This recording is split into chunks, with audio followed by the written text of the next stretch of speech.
आप देख रहे हैं इंडिया टाउन न्यूज, भारत की बात। नमस्कार, आप देख रहे हैं इंडिया टाउन न्यूज। मैं हूं आपके साथ कमर गौस। चलिए बढ़ते हैं हमारे बुलेटिन की ओर। खबरें रांजनगांव की में।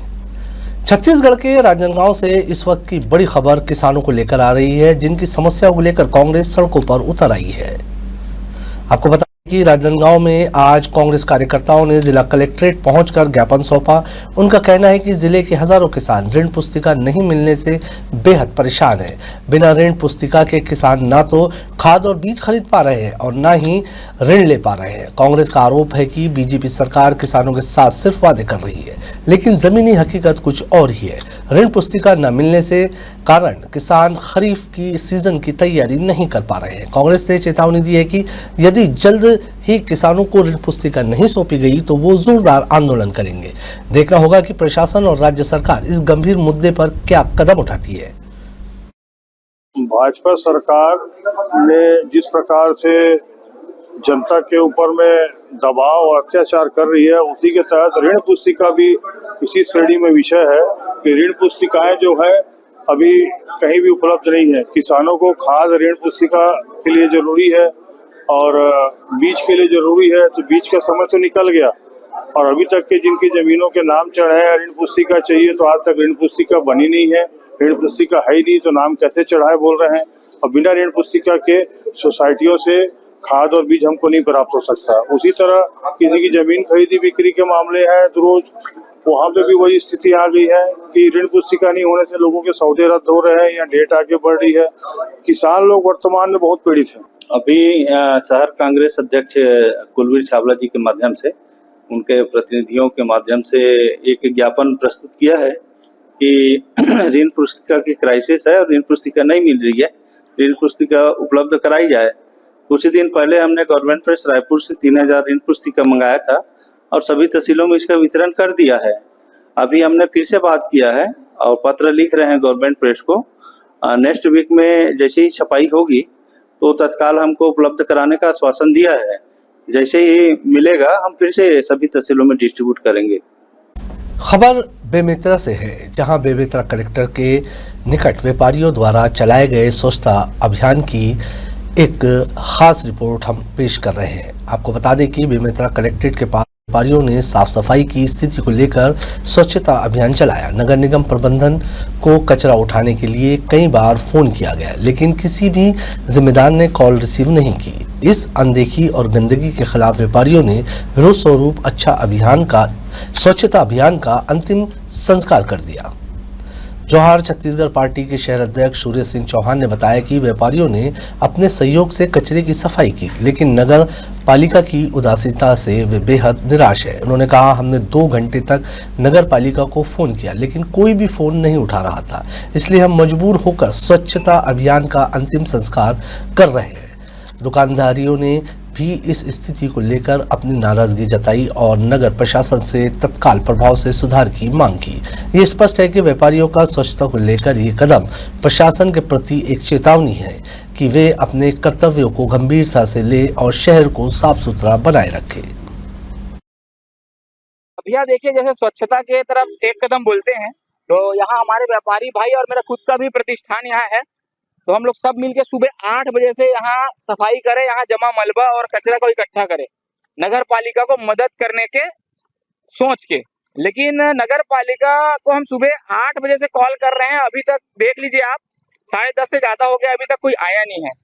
और सबसे दुख की बात, बेमेतरा के सीएमओ साहब का नंबर किसी के पास नहीं है, अभी तक मेरे सीएमओ साहब का नंबर नहीं मिला है। यहाँ पे बहुत गंदगी हो गई भैया, और हम सुबह 8 बजे से यहाँ पे साफ सफाई में लगे हैं, नगर पालिका के अवगत कराया है, लेकिन ओकर द्वारा कोई मतलब कार्य नहीं करेगी इसे। और हमन पूरा दुकानदार मिलके भाई मतलब साफ करे हवन, और अभी तक ना आपके नगर पालिका की कोई भी गाड़ी वगैरह नहीं आया उठाए बर। अभी मोर नाम अभिषेक जायसवाल है, मैं यही मतलब कार्य करता हूँ। राजनांदगांव में इन दिनों प्रशासन की कार्रवाई से सड़कें तो साफ हो रही है, लेकिन कई परिवारों की रोजी रोटी पर संकट मंडरा रहा है। शहर में ट्रैफिक व्यवस्था सुधारने के नाम पर नगर निगम और जिला प्रशासन द्वारा अतिक्रमण हटाने की मुहिम चलाई जा रही है। इस दौरान कहीं टीन शेड हटाए गए तो कहीं दुकानों और घरों की सीढ़ियां तोड़ दी गई। सबसे बड़ा असर पड़ा डोंगरगढ़ रायपुर फ्लाईओवर के नीचे वर्षों से व्यवसाय कर रहे छोटे दुकानदारों पर, जिनकी दुकानें बिना पूर्व सूचना के बुलडोजर से हटा दी गई। व्यापारियों का कहना है कि हम पिछले 20 साल से यहीं व्यापार कर रहे हैं और अब नगर निगम ने बिना बताए हमारी गुमटियां जब्त कर ली। अब हमारे पास कोई विकल्प नहीं बचा है। आक्रोशित व्यापारियों ने निगम आयुक्त के खिलाफ नारेबाजी करते हुए ज्ञापन सौंपा और 2 दिन का अल्टीमेटम देते हुए उग्र आंदोलन की चेतावनी भी दी है। आज ये जो व्यापारी हैं, अतिक्रमण का नाम देके, विकास का नाम देके इनका घर उजाड़ दिया जा रहा है, इनके धंधे उजाड़ दिए जा रहे हैं। आज गरीबी में लथपथ है। एक तरफ भारतीय जनता पार्टी की सरकार रोजगार देने की बात करती है, दूसरी तरफ राजनांदगांव में छत्तीसगढ़ियों के साथ अपमान हो रहा है, उनका रोजगार उजाड़ दिया जा रहा है। इनके व्यवस्थापन की क्या व्यवस्था है जानने के लिए नगर निगम पहुंचे थे, किंतु आयुक्त अतुल विश्वकर्मा है उपस्थित नहीं है। उन्होंने कहा है कि 2 दिन के बाद एक विस्तृत बैठक होगी और हम 2 दिन में ये सुझाव रखेंगे कि क्या कर सकते हैं इनके लिए। हम ये बात करते हैं कि जब तिब्बत से लोग आते हैं स्वेटर बेचने के लिए तो उनसे निर्धारित राशि लेकर उन्हें वहां पे व्यवस्थित किया जाता है, पानी तक की व्यवस्था की जाती है। आज हमारे राजनांदगांव के ये गरीब परिवार के लोग हैं जिनका घर चलाना दुर्भर है, उनके रोजगारों को बुलडोजर चला दिया रहा है रोजगार के ऊपर में। इसका विरोध करने के लिए आज हम लोग आए हैं। यदि 2 दिन के अंदर हमारी बातें नहीं मानी गई तो यहाँ पर कटोरा लेके हम लोग भीख मांगेंगे और हजारों की संख्या में बैठेंगे, साथ में इनके परिवार भी होंगे और हमारे सारे युवा साथी भी यहाँ पर इनके साथ रहेंगे। बहुत समस्या हो गई है। जो पेट रोजी चल रहा था तकलीफ में आ गए हैं। आज 5 दिन हो गया है, बगर निगम ने नोटिस दिए, दुकान को तोड़फोड़ कर दिया। जबरदस्ती वाला काम हुआ है, दादागिरी वाला काम। बताइए, हमारे ठेले जब्ती कर लिए, हमारा मीटर काट दिया, जो पैसा उधारी करके हम लोग सब बनाए थे वो सब जब्ती कर लिया। अब गरीब आदमी क्या करे बताओ आप। ये तो भूख मरने की नौबत आ गई। बच्चों को स्कूल पढ़ाने की चिंता हो गई। चिंता के कारण 4-5 दिन हो गया नींद नहीं आ रहा है मेरे को। ये बड़ी दुखदाई हो गई है। बीमार हो जाऊंगा तो निगम प्रशासन थोड़ी देखेगा बताओ आप। क्या चाहते हो आप लोग? हमको व्यवस्थापन कर दिया जाए, जहाँ पे हमारी दुकान है वहाँ पे व्यवस्थापन कर दिया जाए, वहीं पे कर दिया। जो भी शुल्क लगेगा हम लोग निगम प्रशासन को दे देंगे। राजनांदगांव नगर निगम ने शहर को स्वच्छ और सुंदर बनाने की दिशा में एक अहम कदम उठाया है। शहर में जितने भी अतिक्रमण कर बनाए गए ढांचे हैं उन्हें हटाने की प्रक्रिया शुरू कर दी गई है। इस अभियान के तहत नगर निगम ने 9 स्थानों को चिन्हित किया है जहां अवैध अतिक्रमण किया गया था। अब तक 4 से 5 स्थानों पर अतिक्रमण को पूरी तरह से हटा दिया गया है। साथ ही अन्य स्थानों पर भी कार्यवाही तेजी से जारी है। नगर निगम ने स्पष्ट निर्देश जारी कर दिए हैं कि सभी अतिक्रमणकारी अपने निर्माण स्वेच्छा से हटा ले, अन्यथा निगम द्वारा कार्रवाई करते हुए उसे तोड़ दिया जाएगा। ये अभियान न केवल यातायात को सुगम बनाएगा बल्कि शहर की सुंदरता और स्वच्छता को भी बढ़ावा देगा। नगर निगम की ये पहल आम जनता को एक साफ, व्यवस्थित और बेहतर शहर देने की दिशा में सराहनीय प्रयास है। अभी जो यातायात को व्यवस्थित करने के लिए शहर में अभियान चल रहा है, इसी संदर्भ में कल मानव मंदिर से जय स्तंभ चौक तक का लोगों को सचेत किया गया था कि जो बढ़ा हुआ एरिया है या स्ट्रक्चर है उसको हटा लें। तो उसी संबंध में है, अभी हमारा उधर उस लाइन पे भी अभियान चलेगा। तो जो स्वेच्छा से नहीं हटाएंगे उनको फिर बलपूर्वक हटाने की भी कार्रवाई की जाएगी। छत्तीसगढ़ के चुरिया ब्लॉक के ग्राम कल्लू बंजारी में आज भाजपा संगठन की मजबूती को लेकर एक अहम बैठक आयोजित की गई। इस बैठक में जिला भाजपा अध्यक्ष कोमल सिंह राजपूत विशेष रूप से पहुंचे, जहां उन्होंने मंडल पदाधिकारियों को संगठन को जमीनी स्तर पर सशक्त बनाने के निर्देश दिए। गेंदाटोला मंडल में आयोजित इस परिचयात्मक बैठक में संगठन को लेकर अधिक मजबूत करने के लिए भाजपा जिला अध्यक्ष कोमल सिंह राजपूत ने मंडल टीम को मार्गदर्शन दिया। उन्होंने प्रदेश भाजपा के निर्देशकों के तहत संगठनात्मक कसावट लाने और बूथ स्तर पर सक्रियता बनाए रखने पर जोर दिया। इस अवसर पर प्रमुख रूप से जिला महामंत्री रविंद्र वैष्णव, जिला पंचायत अध्यक्ष किरण वैष्णव, पूर्व जिला पंचायत अध्यक्ष गीता साहू, सभापति बीरम मंडावी, जनपद अध्यक्ष संजय सिन्हा समेत कई पदाधिकारी उपस्थित रहे। कार्यक्रम का संचालन मंडल महामंत्री डोमेन पटेल और कोषाध्यक्ष हनीफ कुरैशी ने किया। मंडल अध्यक्ष खिलेश्वर साहू व अन्य कार्यकर्ताओं की मौजूदगी से ये बैठक सफल रही। भाजपा जिला अध्यक्ष का ये दौरा आने वाले चुनावों को लेकर संगठन में नई ऊर्जा और रणनीति के संकेत दे रहा है। खेलो इंडिया अस्मिता महिला रैंकिंग वेटलिफ्टिंग लीग में राजनांदगांव की बेटियों ने एक बार फिर पूरे प्रदेश का सर गर्व से ऊंचा कर दिया है। 13 जुलाई को महुदा गांव पाटन दुर्ग में आयोजित राज्य स्तरीय टूर्नामेंट में राजनांदगांव वेट लिफ्टिंग टीम ने अपनी कड़ी मेहनत और जज्बे से तीनों वर्गों में शानदार प्रदर्शन किया। जूनियर और सीनियर वर्ग में टीम चैंपियनशिप जबकि यूथ वर्ग में उप विजेता का खिताब जीतकर बेटियों ने इतिहास रचा दिया। इस ऐतिहासिक जीत में सोनाली यदू, रुसना फरीन, खुशी रंगारी, भूमि सिंह और मुस्कान यादव जैसी खिलाड़ियों ने गोल्ड मेडल जीतकर टीम को गौरवान्वित किया।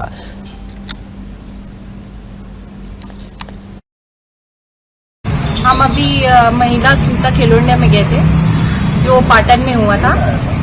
वहाँ हमारा टूर्नामेंट था जो कि एक दिन का था। 5 गोल्ड मेडल आया, 7 सिल्वर आया, 3 ब्राउन्स आया और सभी ने बहुत अच्छा परफॉर्मेंस दिया। और हम अभी दिग्विजय स्टेडियम में ट्रेनिंग करते हैं यहाँ भी, तो बस यही बोलेंगे कि ऐसे सपोर्ट मिलते रहेगा तो हम और भी अच्छे से मेडल लाएंगे, नेशनल मेडल लाएंगे, इंटरनेशनल भी मेडल आ ही रहे। ये भी कौन सा है? अभी आया है स्टेट खेलो इंडिया के, अस्मिता खेलो इंडिया जो महिलाओं का होता है। अस्मिता खेलो इंडिया के तहत हमारे आदरणीय प्रधानमंत्री जी ने महिलाओं को वेट लिफ्टिंग में आगे बढ़ाने के लिए यह प्रतियोगिता आयोजित की है। इसके तहत पाटन में आयोजित अस्मिता खेलो वेट लिफ्टिंग प्रतियोगिता जो 13 तारीख को आयोजित थी, जिसमें हमारे बच्चों ने चैंपियंस ट्रॉफी प्राप्त किया। हमारा शहर राजनांदगांव जो महिलाओं में वेट लिफ्टिंग में पूरे देश में आज मेडल लेके आ रहा है। देश में इन्होंने पिछले समय भी उप चैंपियनशिप प्राप्त किया था, तो इसके लिए मैं हमारे पूरे बच्चों को बधाई देता हूं और छत्तीसगढ़ वेट लिफ्टिंग एसोसिएशन की तरफ से बच्चों के उज्जवल भविष्य की कामना करता हूं। छुई खदान गंडाई खैरागढ़ जिले में एक बड़ी राहत की खबर है। अब मेडिकल बोर्ड की सुविधा आपके अपने जिले में उपलब्ध हो गई है। खैरागढ़ सिविल अस्पताल परिसर में पहली बार मेडिकल बोर्ड का आयोजन किया गया, जिससे नागरिकों को दिव्यांगता या अन्य चिकित्सीय प्रमाण पत्र के लिए दूर दराज के जिलों में जाने की आवश्यकता समाप्त हो गई है। आपको बता दें कि यह सुविधा कलेक्ट्रेट इंद्रजीत सिंह चंद्रवाल और सीईओ प्रेम कुमार पटेल के निर्देश में शुरू की गई। मेडिकल बोर्ड पर महीने के तीसरे बुधवार को सुबह 11 बजे से दोपहर 2 बजे तक नियमित रूप से संचालित होगा। मेडिकल बोर्ड के जरिए दिव्यांगता अधिकार अधिनियम 2016 के तहत दिव्यांग प्रमाण पत्र, स्वास्थ्य सर्टिफिकेट, सरकारी सेवाओं के लिए प्रमाण पत्र, छात्रावास और विद्यालयों के लिए फिटनेस प्रमाण पत्र जारी किए जाएंगे। पहले दिन ही 44 नागरिकों का परीक्षण कर उनके प्रमाण पत्र जारी किए गए, जिनमें 33 दिव्यांगजन भी शामिल थे। इस मौके पर विशेष डॉक्टरों और समाज कल्याण विभाग के अधिकारी मौजूद रहे। सीएमएचओ डॉक्टर आशीष शर्मा ने सभी नागरिकों से अपील की है कि वे इस सुविधा का नियत तिथि पर लाभ अवश्य उठाएं ताकि उनके अधिकारों और स्वास्थ्य सेवाओं में सुधार हो सके। ये एक बड़ा कदम है जो जिले के लोगों को बेहतर स्वास्थ्य सेवाओं और प्रशासनिक सहूलियत प्रदान करेगा। खैरागढ़ सिविल अस्पताल में मेडिकल बोर्ड की शुरुआत ने नागरिकों के लिए नई उम्मीद जगा दी है। अब बिना लंबी यात्रा के अपने जिले में ही मेडिकल प्रमाण पत्र बनवाना संभव हो गया है। जी, जिला खैरागढ़ छुईखदान गंडई में कल पहली बार जिला मेडिकल बोर्ड का संचालन किया गया माननीय कलेक्टर महोदय के निर्देशन में और संयुक्त संचालक दुर्ग संभाग के मार्गदर्शन में विशेषज्ञ चिकित्सकों को यहाँ आदेशित किया गया था कि प्रत्येक माह के प्रत्येक तीसरे बुधवार को यहाँ पर जिला मेडिकल बोर्ड का संचालन होगा। उस जिला मेडिकल बोर्ड में दिव्यांगजनों के प्रमाण पत्र बनाए जाने हेतु मूल्यांकन, परीक्षण आदि किया जाएगा। इसके साथ साथ कुछ ऐसे व्यक्ति होते हैं जिनको मेडिकल फिट की आवश्यकता होती है जिला मेडिकल बोर्ड से, तो वो भी उसमें बनाए जा सकेंगे। खबर खैरागढ़ से है, जहां देवरी गांव में शराब के नशे में स्कूल आने वाले प्रधान पाठक का मामला अब गर्मा गया है। प्रशासन पर मामले को दबाने के आरोप लग रहे हैं और शिक्षा विभाग के अधिकारी अब सवालों के घेरे में नजर आ रहे हैं। देवरी गांव के शासकीय प्राथमिक शाला के प्रधान पाठक रेशम लाल बेरवंशी पर आरोप है कि वे 15 जुलाई को नशे की हालत में स्कूल पहुंचे। ग्राम सरपंच की शिकायत पर बीईओ की टीम और पुलिस मौके पर पहुंची और प्रधान पाठक को डायल 112 की मदद से थाने ले आया गया। खैरागढ़ अस्पताल में उनका मेडिकल परीक्षण करवाया गया। विधायक प्रतिनिधि मनराखन देवांगन ने प्रशासन पर गंभीर आरोप लगाते हुए चेतावनी दी कि यदि कार्रवाई नहीं हुई तो कांग्रेस सड़कों पर उतरेगी। इधर ग्रामीणों और पत्रकारों ने भी शिक्षा विभाग की चुप्पी पर नाराजगी जताई है। अब देखना होगा कि शासन इस शराबी शिक्षक पर कार्रवाई करती है या उसे बचाने में ही लगे रहती है। शराबी शिक्षक के विरुद्ध अभी तक जो है हमारे पास MLC रिपोर्ट नहीं आई है। अभी BO से मैं बात किया हूँ, BO मैडम जो है थाने में कोई पत्र भेजी हैं और वो MLC रिपोर्ट आने के बाद आगे कार्रवाई की जाएगी। ये देवरी वाले प्रधान पाठक वाले मामले में विपक्ष का आरोप है कि शिक्षा विभाग शराबी शिक्षक को बचाने का प्रयास कर रहा है। शिक्षा विभाग किसी भी शिक्षक को जो अनुशासनहीनता करेगा या सिविल सेवा आचरण नियम का उल्लंघन करेगा, किसी को भी बचाने का प्रयास नहीं करता है। लेकिन 2 दिन से सर शिक्षा विभाग के पास कोई भी जानकारी आप तक नहीं पहुंच पाई। भाई हमारे पास जब मुलायजा रिपोर्ट नहीं आई है तो हम उसको कैसे मान लें कि शराबी है कि नहीं है। कल शाम करीब 6 बजे के आसपास एक टीचर रेशम लाल बेरवंशी जो प्राथमिक वाला देवरी में प्रधान पाठक है, उनको मुलाहिजा हेतु लाया गया था सिविल अस्पताल खैरागढ़। उनके ABO शिक्षा विभाग के ABO के द्वारा एवं पुलिस विभाग के कांस्टेबल के द्वारा उनका मुलाहिजा कर स्वास्थ्य परीक्षण कर रिपोर्ट उनको पुलिस विभाग को सौंप दिया गया। देखिए, आप सबके माध्यम से, मीडिया के माध्यम से पूरा घटनाक्रम इसकी जानकारी मिली थी और मुझको लगता है जल्द ही इस पर कार्रवाई सामने आएगी, क्योंकि प्रदेश में विष्णुदेव साय जी की सरकार है और ऐसे किसी भी व्यक्ति को बख्शा नहीं जाना है। और जो लोग भी आप जैसा कि बता रहे हैं कि इसको बचाने का प्रयास किया जा रहा है, तो जो अधिकारी इनको बचाने का प्रयास कर भी रहे होंगे तो आप निश्चिंत रहिए, आने वाले समय में उन पर भी कार्रवाई सामने आएगी। देखिए, खैरागढ़ जिले के विकासखंड खैरागढ़ में देवरी में एक प्राथमिक शाला, एक स्कूल में एक प्रधान पाठक शराब के नशे में धुत होकर वहां पर रहता है और उसकी लगातार देवरी के ग्रामीणों ने शिकायत की है, पहले भी शिकायत किया है। उस दिन रंगे हाथ वहां के सरपंच ने और ग्रामीणों को पकड़ा शराब पीते हुए और उनको सूचना दिया गया विकास शिक्षा अधिकारी को। तत्परता के साथ उनको पुलिस सहायता जो गाड़ी होती है 112 उसमें लाया गया, उनका मेडिकल मुलायजा कराया गया। लेकिन आज 2 दिन हो गए, आप खुद देख रहे हैं, 2 दिन बाद शिक्षा विभाग उस शिक्षक पर कोई कार्रवाई नहीं कर रहा है और ये तो लगातार कई स्कूल में प्रक्रिया चल रही है। लेकिन क्या शिक्षा विभाग खैरागढ़ और जिले में क्या शिक्षा पर एक प्रश्न नहीं उठता? क्या बच्चों के भविष्य का नकाब नहीं लाया जा रहा है? सरकार शराब बेचने पर आतुर है और ये शिक्षक लोग शराब पी रहे हैं, मतलब सरकार को शिक्षा पर कोई ध्यान नहीं दे रही है, सरकार शराब पर ध्यान दे रही है। मैं समझता हूं कि शिक्षा विभाग के विकासखंड शिक्षा अधिकारी और जिला शिक्षा अधिकारी निश्चित रूप में बचाने का प्रयास कर रहे हैं। वक्त हो चुका है एक छोटे से ब्रेक का, मिलते हैं ब्रेक के बाद। अब खबर आपकी उंगलियों पर, हर खबर पर हमारा नजरिया। इंडिया टाउन न्यूज, भारत की बात। ब्रेक के बाद आपका स्वागत है। बढ़ते हैं अगली खबर की ओर। खैरागढ़ से बड़ी खबर सामने आई है। कर्मचारी अधिकारी फेडरेशन की KCG इकाई ने 2 ज्ञापन सौंपे हैं, एक कुलपति की टिप्पणी को लेकर और दूसरा 11 सूत्रीय मांगों पर। आपको बता दें, खैरागढ़ में छत्तीसगढ़ कर्मचारी अधिकारी फेडरेशन की जिला KCG इकाई ने 2 अहम विज्ञापन सौंपे। पहला विज्ञापन इंदिरा कला संगीत विश्वविद्यालय की कुलपति डॉक्टर लवली शर्मा की टिप्पणी के विरोध में राष्ट्रपति और राज्यपाल को, जबकि दूसरा ज्ञापन 11 सूत्रीय लंबित मांगों को लेकर मुख्यमंत्री और मुख्य सचिव को दिया गया। जिला संयोजक प्रमुख शरण सिंह ने कहा कि कर्मचारियों को अभिशाप कहना बेहद अमर्यादित और निंदनीय है।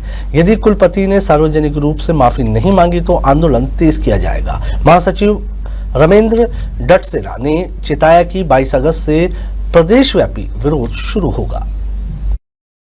आज छत्तीसगढ़ कर्मचारी अधिकारी फेडरेशन क्रांति आह्वान के बाद अपनी 12 सूत्री मांग को लेकर के ज्ञापन सौंपा है। साथ ही स्थानीय मुद्दा इंदिरा कला संगीत विश्वविद्यालय से भी जुड़ा है, जिसमें कुलपति महोदया के द्वारा हमारे स्थानीय कर्मचारियों को अपमानित शब्द का उपयोग किया गया है, जिसके खिलाफ महामहिम राष्ट्रपति महोदया और महामहिम राज्यपाल महोदय को माननीय कलेक्टर महोदय के नाम से ज्ञापन सौंपा। क्या कार्रवाई चाहते हैं कुलपति के? अब स्थानीय लेबर पे तो जो है हमारे साथ छत्तीसगढ़ अधिकारी कर्मचारी फेडरेशन भी जुड़ चुके हैं और सीधा सीधा जो है चाह रहे हैं कि अब हमको ये कुलपति नहीं चाहिए। आज छत्तीसगढ़ कर्मचारी अधिकारी फेडरेशन की एक संयुक्त एक दिवसीय ज्ञापन का कार्यक्रम था। इसमें हमारे माननीय प्रदेश अध्यक्ष कमल वर्मा जी के मार्गदर्शन में 11 सूत्री हमने मांग पत्र कलेक्टर साहब को सौंपे हैं और निश्चित ही सरकार आने के पहले इस सरकार ने इनके वादा किया गया था कि हम मोदी की गारंटी पूरा करेंगे। 11 सूत्री मांग है, लेकिन आज 1.5 वर्ष हो गई सरकार चलते कोई मांग पूरी नहीं की जा रही है।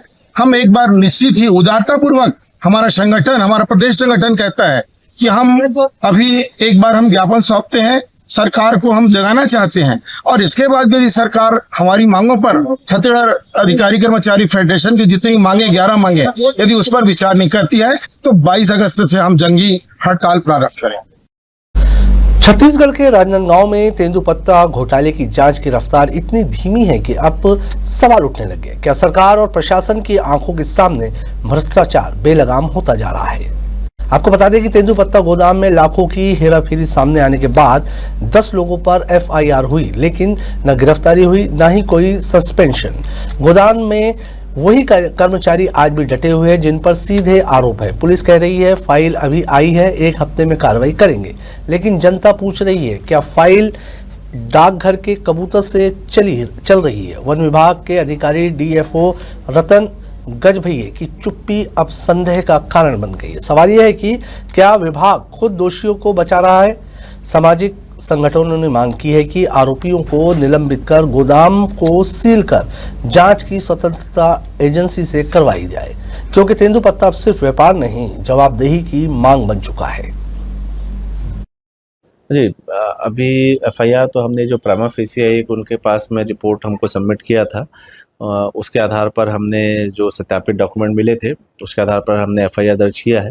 दर्ज करने के बाद में जो ओरिजिनल डॉक्यूमेंट्स हैं उसको जब्ती की कार्रवाई चल रही थी, जो हमें रिसेंटली अभी 1-2 दिन पहले ही मिला है। अब सारे डॉक्यूमेंट्स हमारे पास आ गए हैं और अब हम टीम बना के सभी लोगों की गिरफ्तारी के लिए टीमें बना के हम आगे इसको प्रोसेस करेंगे। कब तक कैसे गिरफ्तारी? अब शीघ्र ही हो जाएगी। खबर खैरागढ़ से है, जहां नवनिर्वाचित जनपद सदस्यों के लिए 3 दिवसीय प्रशिक्षण सत्र की शुरुआत हुई।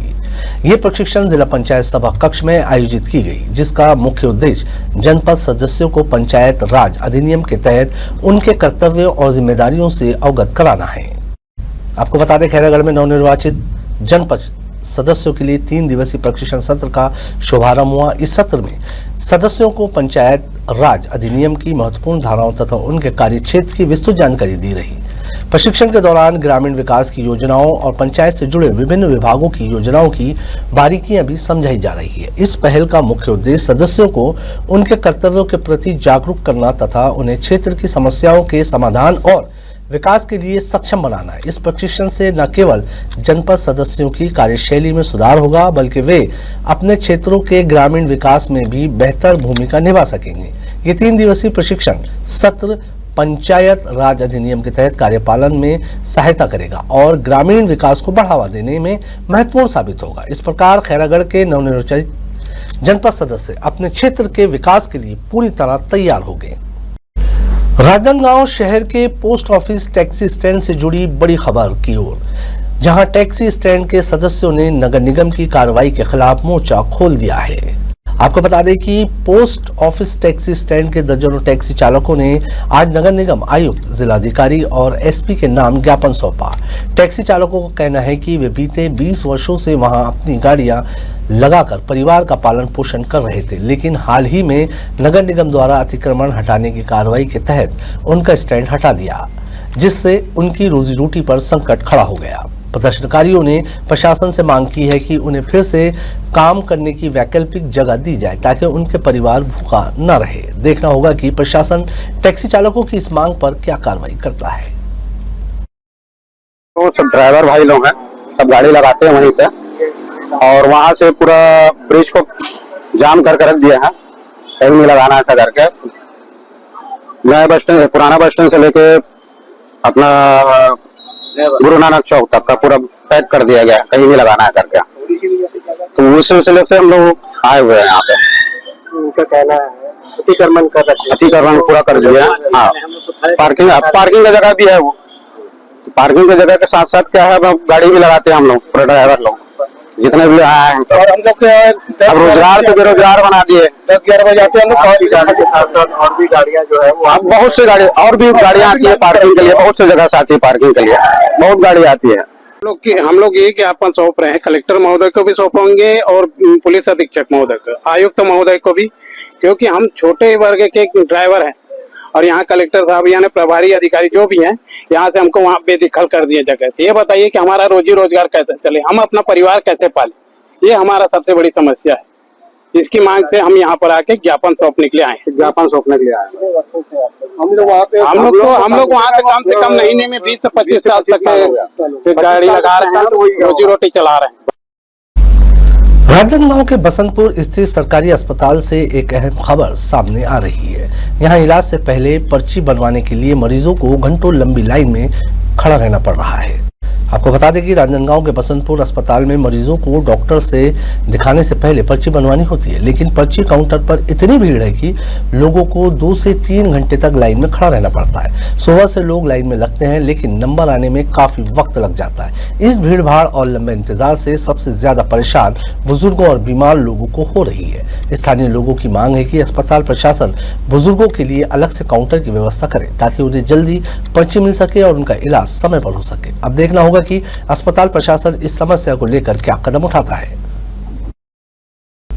आज के हमारे राजनांदगांव के बुलेटिन में फिलहाल इतना ही। अब मुझे दीजिए इजाजत और आप देखते रहिए इंडिया टाउन न्यूज, भारत की बात। नमस्कार। आप देख रहे हैं इंडिया टाउन न्यूज, भारत की बात।